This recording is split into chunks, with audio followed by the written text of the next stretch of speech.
Good morning, hello friend, नमस्ते, आदाब, सत श्री अकाल। कैसे हैं आप सभी लोग।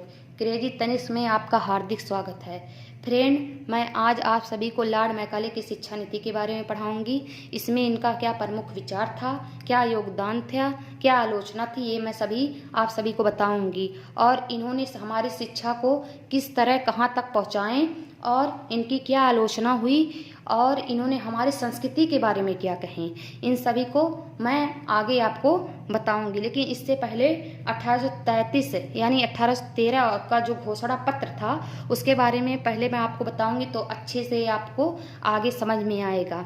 उसमें क्या था 1813 के घोषणा पत्र में, भारतीय साहित्य व विज्ञान को प्रभावित करने के लिए प्रतिवर्ष 1 लाख रुपए की धनराशि निर्धारित की गई थी। क्या था, भारतीय साहित्य एवं विज्ञान को प्रभावित करने के लिए 1 लाख रुपए की धनराशि खर्च की गई थी। परंतु गवर्नर जनरल दुग्धा जब निर्धारित की गई थी तो गवर्नर जनरल जो थे वो दुग्धाग्रस्त थे कि 1 लाख रुपया जो है भारतीय शिक्षा के ऊपर खर्च करें या अंग्रेजी शिक्षा के ऊपर खर्च करें। तो इसमें क्या था, इसमें आपस में लोगों में दो गुट में मतभेद हो गया और दो गुट बन गया। तो क्या, तो कुछ लोग जो थे, जो पुराने कर्मचारी थे, वो भारतीय शिक्षा का पक्ष ले रहे थे और जो नए कर्मचारी थे तो अंग्रेजी शिक्षा का पक्ष ले रहे थे। इसी विवाद को खत्म करने के लिए लॉर्ड मैकाले भारत में आए और इसे समाप्त भी किए थे, तभी तो शिक्षा का नींव पड़ी थी। चलिए लॉर्ड मैकाले की शिक्षा नीति के बारे में पढ़ते हैं।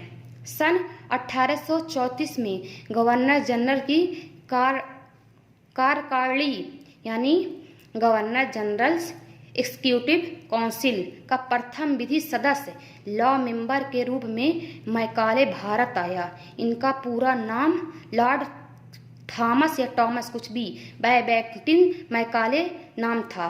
इसका जन्म 12 अक्टूबर 1800 ईस्वी में हुआ था। यह ब्रिटेन का राजनीतिक कवि इतिहासकार था।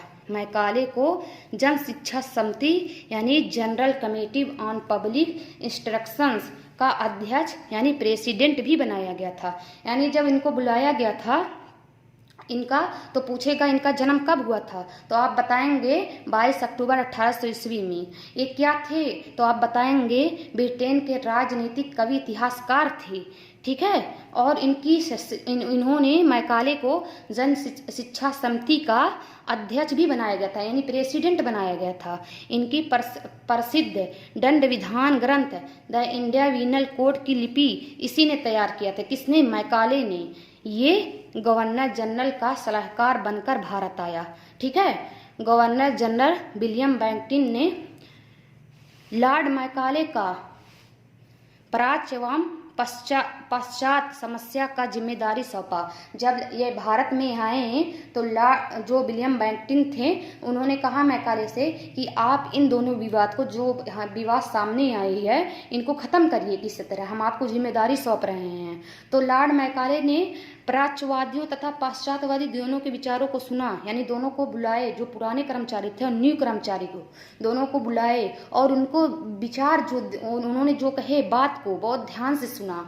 ठीक है, आज्ञा पत्र की धारा 43 की सूच में अध्ययन किया। उसके बाद जो धारा लगी थी, जो धारा थी 43 का जो सूक्ष्म अध्ययन, इन्होंने बहुत ही सूक्ष्म अध्ययन किया और अपनी सलाह को 2 फरवरी 1835 को लॉर्ड बेंटिक के पास भेज दिया। उसके बाद जो सलाह निकल कर आया उन्होंने बेंटिक के पास भेज दिया। तो इसी को ही क्या कहा गया था, मैकाले के इस विवरण पत्र को सन 1813 के आज्ञा पत्र की धारा 43 की व्याख्या निम्न प्रकार से की गई। तब जब क्या था कि इन्होंने जब बहुत उनके विचार सुने, उनको आपस में बुलाएं और दोनों के विचार सुने, तो 43 जो धारा थी तो उसमें क्या इन्होंने अध्ययन किया, बहुत ही सूक्ष्म अध्ययन किया और फिर इन्होंने एक विवरण तैयार किया 1813। इसी को क्या कहा गया, 1813 के आज्ञा पत्र की धारा 43 की व्याख्या की, जो निम्न प्रकार से हैं। अब क्या थे, इसे ये आप लोग आगे देखिए। प्रतिवर्ष 1 लाख रुपया अंग्रेजी शिक्षा पर खर्च किया जाना उचित है।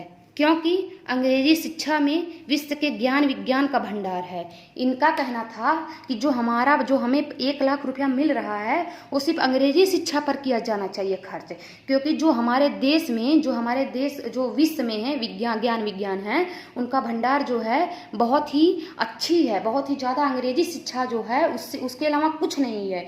इनका मानना था कि जो अंग्रेजी शिक्षा है उसके अलावा समझ लीजिए कुछ नहीं है, जो भी शिक्षा दी जाए अंग्रेजी शिक्षा दी जाए लोगों को, ठीक है। शिक्षा से तात्पर्य अंग्रेजी शिक्षा, साहित्य और विद्वान जिन पर 1 लाख रुपया प्रति वर्ष खर्च किया जाए।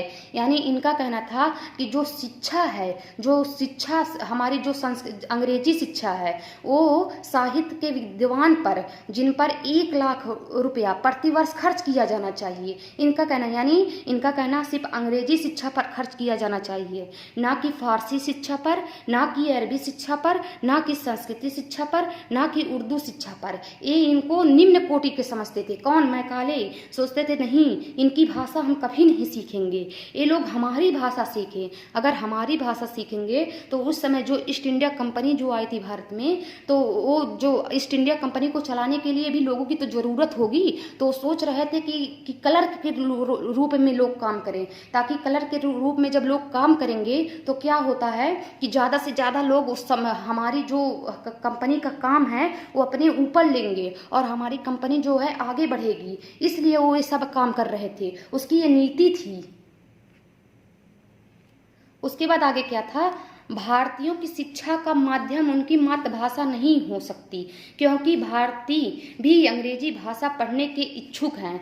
वो कह रहे थे कि भारतीय जो हैं उनकी जो शिक्षा का माध्यम है वो मातृभाषा नहीं हो सकती। मातृभाषा क्या है? आप जहाँ पर रह रहे हैं, जिस माहौल में पैदा, यानी जिस घर में पैदा हो, जैसे आप यहाँ पर अपने घर पे पैदा होते तो जो माँ बाप बोलते उसी को मातृभाषा। चीन के बच्चे जो हैं वहाँ की भाषा बोलते हैं।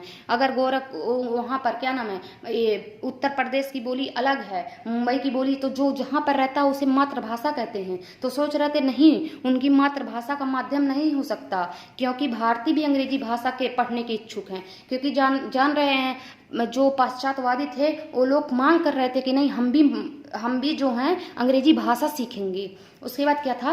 मैकाले के पद में केवल कानूनों की जानकारी के लिए संस्कृत, अरबी, फारसी के शिक्षालयों पर धन व्यय करना मूर्खता है। मैकाले जो थे उनके पद पर उन्होंने कहा था कि जो संस्कृति, अरबी, फारसी के, हम अभी आपको पहले बताए हैं, इनका कहना था कि जो संस्कृति हो, चाहे अरबी हो, चाहे फारसी हो, इन सभी पे जो हमारा धन अगर हम अगर अपना धन खर्च करेंगे तो ये हमारी मूर्खता होगी। इसीलिए सिर्फ अंग्रेजी शिक्षा पर धन खर्च किया जाए। ठीक है, मैकाले सोच रहे थे, इसका विचार था। उसके बाद आगे क्या है? लॉर्ड मैकाले का अधोमुखी निस्यंदन सिद्धांत। इसको बहुत आप लोग अच्छे से देखिएगा, क्योंकि आपसे पूछेगा, इसको मोस्ट इम्पॉर्टेंट लगाइए, आपसे पूछेगा कि मैकाले का अधोमुखी निस्यंदन सिद्धांत क्या होता है। ठीक है, क्वेश्चन एक पूछा जाता है तो आप बताएंगे इस सिद्धांत का अर्थ है कि शिक्षा समाज के उच्च वर्ग को दी जाए, क्योंकि उच्च वर्ग से छन छन कर ही शिक्षा का असन जन सामान तक पहुँचे, निम्न वर्गों तक पहुँचे। इसे निम्नवत छन्नीकरण सिद्धांत या डाउनवर्ड फिल्ट्रेशन थ्योरी कहा जाता है। इसका मतलब क्या है लॉर्ड मैकाले का अधोमुखी सिद्धांत का? कि इन्होंने कहा था कि जो उच्च वर्ग के लोग हैं, जो उच्च कोटि के लोग हैं, उन्हें शिक्षा दी जानी चाहिए। ठीक है, अगर उन्हें शिक्षा दी जा रही है तो जो निम्न वर्ग के लोग हैं वहाँ तक शिक्षा आसानी से पहुँच जाएगी, क्योंकि वो अगर उच्च वर्ग के लोग हैं, एक को शिक्षा देंगे तो दूसरा उसको शिक्षा देगा, तीसरा उसको शिक्षा देगा। इस तरह जो है जिस तरह पानी जो होता है, अगर पानी जो होता है, आप वो नल वगैरह देखे होंगे, बूंद बूंद टपकती रहती है, सोच रहे थे इसी तरह हमारे जो सिद्धांत हैं वो ऐसे बूंद बूंद कर, यानी छन छन कर लोगों तक पहुँचे। इसी को जो है जो कहते हैं डाउनवर्ड फिल्ट्रेशन थ्योरी, किसका? मैकाले का। ठीक है,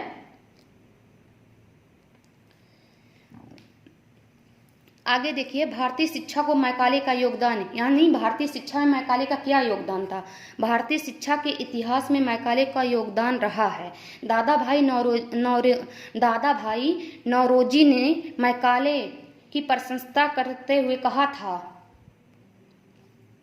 मैकाले भारत में उन्नति करना चाहता था। इसके लिए उसके इरादे नेक थे। उसने हमारी संस्कृति पर जो आरोप लगाया उसको हमें उदारता पूर्वक भूल जाना चाहिए। उसकी अज्ञानता के लिए हमें उसे क्षमा करना चाहिए। क्या कहे थे इसमें क्या था कि मैकाले जो है हमारे संस्कृति पर बहुत ही आरोप लगा। उसने क्या कहे थे कि हमारा जो भाषा है, चाहे वो अरबी हो, चाहे वो उर्दू हो, चाहे वो संस्कृति हो, वो हमारा जो भाषा है गवारू टाइप में है। हम क्यों उसे सीखें, लोग हमारी भाषा को सीखें। ठीक है, उनका ये कहना था कि लोग हमारे भाषा को सीखें, हम क्यों उनके भाषा को सीखें। उनका ये भी कहना था कि जो मैकाले ने इन्होंने कहे थे कि लॉर्ड मैकाले ने कि अंग्रेजी की श्रेष्ठता को बताते हुए क्या कहे थे कि अच्छे यूरोपीय पुस्तकालय की एक अलमारी भारत तथा अरब के संपूर्ण साहित्य के बराबर है। यानी वो कहे थे कि जो हमारी जो एक अच्छी यूरोपीय अलमारी पुस्तकालय है, जो भी अलमारी में रखी हुई बुक है, वो जो भारत के संपूर्ण साहित्य के बराबर है। यानी भारत और अरब दोनों को कहे थे कि यानी भारत और अरब में जितने भी संपूर्ण साहित्य हैं उनके बराबर हैं। क्या हमारी सिर्फ एक अलमारी। ये मैकाले तो ये क्या कहते हैं, इन्हीं सभी को इन्होंने बहुत ही अभद्रता भारत के बारे में यानी गवारो वारो जो कहे थे, उसके लिए दादा भाई नौरोजी ने कहे कि प्रसिद्धता की मैकाले भारत में उन्नति करना चाहता था। मैकाले भारत में उन्नति, इसके इरादे नेक थे, लेकिन वह हमारी संस्कृति पर जो आरोप लगाया उसको हमें उदारता पूर्वक भूल जाना चाहिए। उसकी अज्ञानता के लिए हमें उसे क्षमा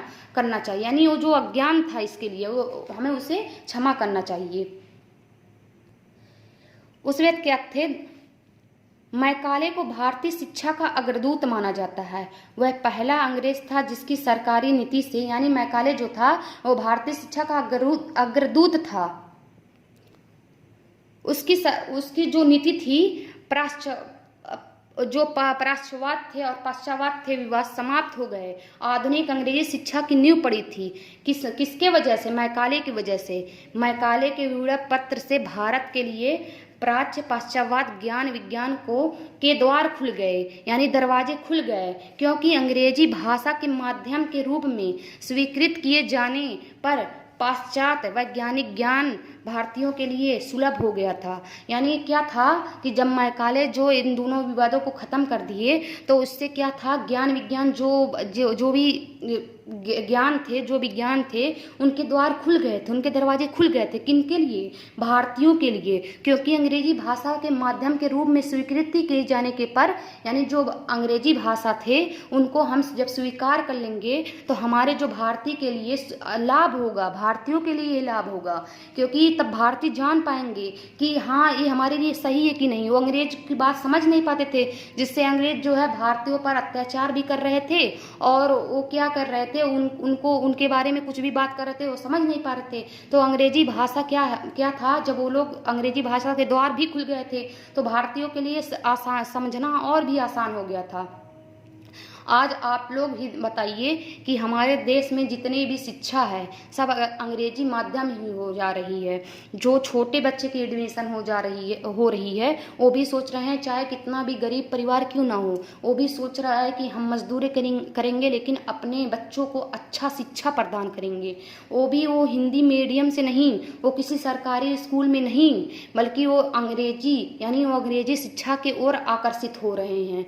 लेकिन ये क्या है, एक प्रकार का अच्छा भी है और एक प्रकार का हानि भी है। अगर हम लोग अंग्रेजी शिक्षा के बारे में जानकारी अगर प्राप्त करते हैं तो लोगों का विचार धारणाएं हैं वो अलग प्रकार रहती हैं। लोग कहते हैं कि हाँ ये पढ़ा लिखा है, लेकिन क्या अगर हम लोग हिंदी बोल रहे हैं, हम लोग अपनी संस्कृति बोल रहे हैं, क्या हमारी धारणाएं अच्छी नहीं हैं? वो भी तो अच्छी है, क्योंकि हम अपनी संस्कृति पर ही तो बने कायम हैं। अगर हमारी संस्कृति ही नहीं रहेगी तो हमारे देश में हमारे जीने का मतलब क्या, हमारा उद्देश्य क्या रहेगा, हमारी सभ्यता क्या रहेगी? ये सब क्या है। लेकिन अब हमारे देश में जो अंग्रेजी माध्यम है, जो इंग्लिश मीडियम है, इतनी बढ़ती जा रही है कि ये ऐसा लग रहा है कि एक दिन जो हिंदी का वजूद है, जो हमारी संस्कृति है, जो हिंदी मीडियम है, जो कुछ भी जो संस्कृति है, इनका एक दिन ये भी खत्म ही हो जाएगा। ठीक है, इसीलिए कम्पिटेटिव बेस पे संस्कृत भी पूछा जाता है। जैसे कि आपको आपको चूज करना रहता है कि आप इंग्लिश लेंगे या संस्कृत लेंगे, किसमें, टेट में, सीटेट में। चलिए कम से कम उससे कुछ लोग संस्कृत सीख तो रहे हैं, नहीं तो एक दिन ऐसा आएगा कि वो भी खत्म हो जाता, हमारी संस्कृत जो बची कुची रहती है। और आप उर्दू भी ले सकते हैं, ऐसा भी रूल है। अब मैकाले के प्रमुख विचार क्या थे, आइए हम जानते हैं। लॉर्ड मैकाले ने अंग्रेजी की श्रेष्ठता को बताते हुए कहा, एक अच्छे यूरोपीय पुस्तकालय की एक अलमारी भारत तथा अरब के संपूर्ण साहित्य के बराबर है। ये मैं आप सभी को पीछे बता चुकी हूँ, मोस्ट इम्पॉर्टेंट मानिएगा। और क्या कह रहे थे कि जो अंग्रेजी शिक्षा की श्रेष्ठता को बताए कि महान है अंग्रेजी शिक्षा, अब बहुत अच्छा है, इसका सिर्फ एक पुस्तकालय जो है वह पूरे भारत और अरब के संपूर्ण साहित्य के बराबर है। सोचिए वो अपनी मतलब अपनी अंग्रेजी शिक्षा को इतना श्रेष्ठ मानते थे।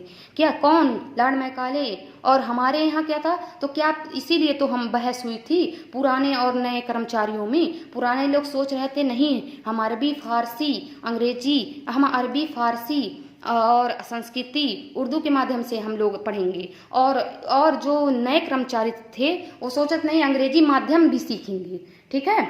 उसके बाद क्या थे, लॉर्ड मैकाले की आलोचना क्या हुई भारत में।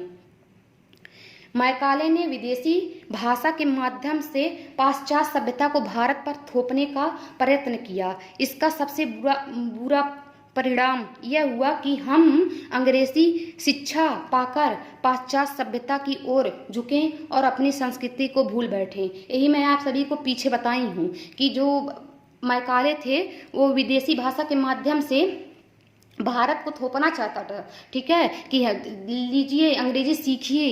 इसका ये सबसे बड़ा परिणाम हुआ, यानी बुरा परिणाम हुआ था किसका, मैकाले का। ठीक है, इसकी आलोचना बहुत हुई पूरा, यानी अंग्रेजी शिक्षा पाकर पाश्चात्य सभ्यता की ओर तो झुके, लोग झुक गए, यानी लोग आकर्षित हुए, लोग अंग्रेजी शिक्षा की ओर सीखे।